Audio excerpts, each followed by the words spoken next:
اور جب ایسا ہوتا ہے تب کیا کرتا؟ گوری سوئے سیج پہ، منہ پہ ڈالے کیش، چل خسرو بن بھائے ہوئے، اب کوئی نہ رہا پاس۔ ایسا دیوانہ جب مرید ہو جاتا ہے نا تو جب نظر جھکاتا ہے پیر اسے نظر آ جاتا ہے۔ پیر اسے ایک پیر ایک مرید کی کہانی سنو، پھر تقریر حضرت کی سن لیں۔ سب مرید امیر خسرو نہیں ہے، سب مرید، لیکن میں اپنے بھائی کو دیکھا کوئی بات کر لیتے ہیں مجھ سے، بعد میں کدی کہتے ہیں مادری زبان میں یہ بولتے جاہل اچھی ہو غلطی ہو جاتا تو برا نہ مانی، یہ جملہ ان کا ہے، اور یہی جملے پر ساری ختامات ہو جاتی ہیں۔ جیسے ایک صحابی رسول نبی کی بارگاہ میں آ گئے، وہاں شہاب الدین سارا تھوڑا مزاج ہے، سن لو یار، آقا علیہ السلام کی بارگاہ میں حیرت میں کدھر ہے؟ آپ نے تو قوم کو حیرت میں ڈال دیا، لیکن ہم حیرت میں ابھی تک نہیں ہیں۔ سرکار نے صحابہ سے کہا حلقت یا رسول اللہ، بخاری کے الفاظ ہے علامہ امتیاز صاحب، حلقت یا رسول اللہ، یہ آقا میں ہلاک ہو گئے۔ آقا نے فرمایا ما اہلک، کس وجہ سے ہلاک ہو گیا؟ تو صحابی ہے، وہابی، ارے بولو نا بھائی، صحابی تو، اور غفور مستان دیوانہ ہے تو دیوانہ۔ اور علامہ امیر خسرو نے کہا تھا گوری سوئے سیج پہ، منہ پہ ڈالے کیش، مطلب سمجھ میں آ رہا ہے آپ کو نہیں؟ زمانہ گوری عورت کو کہتی ہے، زمانہ گوری لڑکی کو کہتی ہے، لیکن امیر خسرو فارسی نثر کا سب سے بڑا محدث گزرا ہے، جو حضرت نظام الدین اولیاء کا وہ ایسا مرید تھا کہ ایک آدمی کو نظام الدین اولیاء نے جب اس نے کہا کچھ دیجئے، آپ نے کہا خانقاہ میں کچھ نہیں ہے، جب اس نے کہا حضور آپ اپنے قدم کا جوتا دے دیجئے، امیر خسرو نے حضرت نظام الدین نے دے دیا، میں قوت الہی نے دیا، وہ لے کر چلنے لگا۔ اب امیر خسرو گزرا ہے، عاشق محبوب الہی گزرا ہے، دیوانہ محبوب الہی گزرا ہے، یعنی امیر خسرو گزرا ہے۔ جیسے ہی خوشبو لگی کہ میرے یار کا جوتا ہے، اس نے اس انسان سے کہا تیرے پاس کیا ہے؟ کہا دیکھو نا بابا نے مجھے جوتا دیا ہے، اور وہ جوتا پھٹا ہے، اس کا سوتا پھٹا ہے، اس کے اندر کا پا پھٹا ہے۔ تب اس امیر خسرو نے کہا تو یہ جوتا مجھے دے دے، جتنا پیسہ لینا ہے لے لے۔ کہا امیر خسرو یہ جوتا لے کر کیا کرو گے؟ جب اس نے کہا تھا امیر خسرو نے کہا تو جوتا لے گیا ہے اور میں چل رہے محبوب الہی دیکھا۔ نعرہ تکبیر، نعرہ رسالت، مسلک اعلی حضرت، جشن عید میلاد النبی، نعرہ تکبیر۔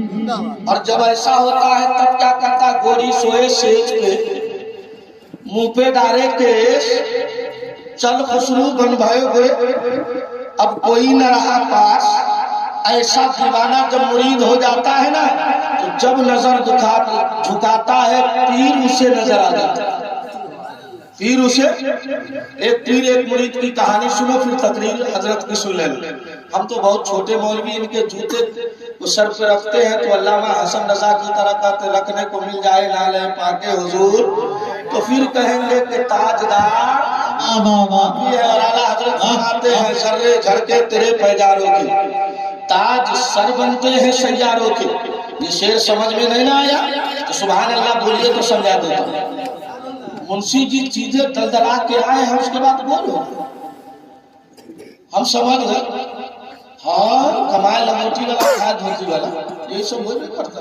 جلسوں میں لوگ ہم کو لاتا ہے 3 بجے، جب جلسہ لڑکھڑاتا ہے تو کتاب اٹھا کے لاؤ جلسہ جما دے۔ آج کل ہم یہی سب کریے، سمجھ رہے؟ ذرا ایک بار محبت سے ہاتھ اٹھا کر بولو یا رسول۔ آپ کے خطیب و امام حضرت علامہ علام الدین صاحب رضوی بہت پرانے عالم اور متحرک عالم، علم پر میں کبھی ڈیبیٹ نہیں کرتا، ایک من علم ہو اور آپ کی سماعت اچھی نہ ہو، آپ کی فکر۔ میں کیا کہہ رہا تھا؟ مرید ہو تو امیر خسرو کی طرح، اور پیر ہو تو محبوب الہی کی طرح، اور اس زمانہ میں مرید ہو تو عبدالغفور کی طرح، اب پیر ہو تو اولاد رسول اللہ کی طرح۔ عجیب حال ہے بھائی۔ اور آپ کو ایک بات بتا دوں، بڑا فلسفہ ہے، جنت ہر آدمی نہیں بانٹ سکتا ہے؟ ارے کل کچھ لوگ جنت میں چلے جائیں گے، امام حسین کی پرمیشن نہیں ہوگی تو جنت۔ اور یہ فرما رہے تھے اس دن مولانا اصغر بھی ہیں، اسماعیل صاحب بھی ہیں، سب کے سامنے بولا، حضرت نے فرمایا تھا جو جنت میرے نانا مجھے دیں گے میں آپ سب کو اپنے ساتھ جنت میں رکھ دوں گا۔ ارے تو ہم کہیں گے نا ذرے جھر کے تیرے پیجاروں کے تاج سر بنتے ہیں سیاروں کے۔ یہ شعر پڑھنے میں بہت چھوٹا ہے لیکن معنی بہت بہتر ہے۔ اعلیٰ حضرت فرماتے ذرے جھر کے تیرے پیجاروں کے۔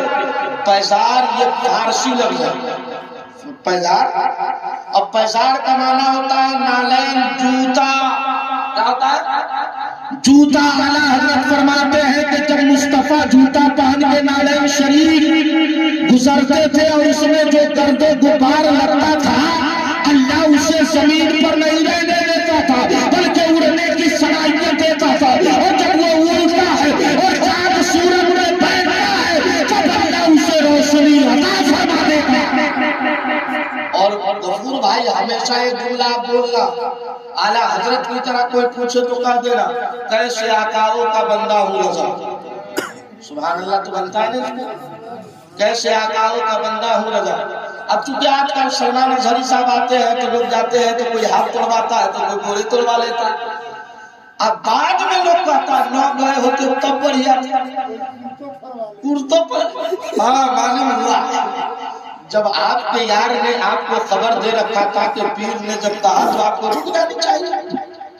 بھائی ہے تو کیا ہو، ہم آپ کے بھائی ہیں، ہم کو اتنا پاور نہیں ہے جتنا آل رسول کو پاور ہے۔ اور یاد رکھیے گا آل رسول پر اللہ نے جہنم کی آگ کو حرام فرما دیا، اور یہ جس کا ہاتھ پکڑ کے جنت میں لے جائیں گے دنیا کی کوئی طاقت نہیں اسے چھڑا دے، اس لیے کہ انہیں معلوم ہے جنت ہمارے باپ کی نہیں ان کے نانا مصطفیٰ کی۔ تبھی تو ڈاکٹر اقبال نے کہا تھا تعجب کی جا ہے کہ فردوس اعلیٰ بنائے خدا اور بسائے محمد، تماشا تو دیکھو کہ دوزخ کی آتش لگائے خدا اور بجھائے محمد۔ اور اعلیٰ حضرت نے کہا اللہ کا جہنم اور بھی میں شرم ہوگا مصطفیٰ نے دریا بہا دیے ہیں۔ واہ سبحان اللہ سبحان اللہ، ماشاء اللہ ماشاء اللہ، واہ واہ واہ۔ دریا بہا دی۔ اب یہ مرید بھی کیسا مرید ہے بھائی کہ پیر صاحب نے جب آ کر، اگر مرید آپ کو بتاؤں پیر وہی کامل ہے جو اپنے مرید کا ہر وقت خیال رکھتا ہے۔ حضرت نے خواب میں جا کر، مولانا اصغر بیٹھے ممبر پہ امامہ بات کر، یہ مجھ سے فرما رہے تھے کہ میں سویا ہوا تھا، حضرت میرے پاس آئے، میں نے سلام کیا، ہاتھ چوما، حضرت نے فرمایا سرپنچ کہاں ہے؟ یہی جملہ ہے، مجھے سامنے بولا سرپنچ کہاں ہے؟ جلسے میں گیا ہے؟ انہوں نے کہا ہاں حضور گیا ہے۔ تو مولانا بول رہے تھے کہ حضرت نے فرمایا اللہ خیر کرے، اللہ وہ تو بچ گیا، نہیں تو میں بتاتا ہوں ایک پیر ہے جس کا نام ہے مخدوم یحییٰ منیری،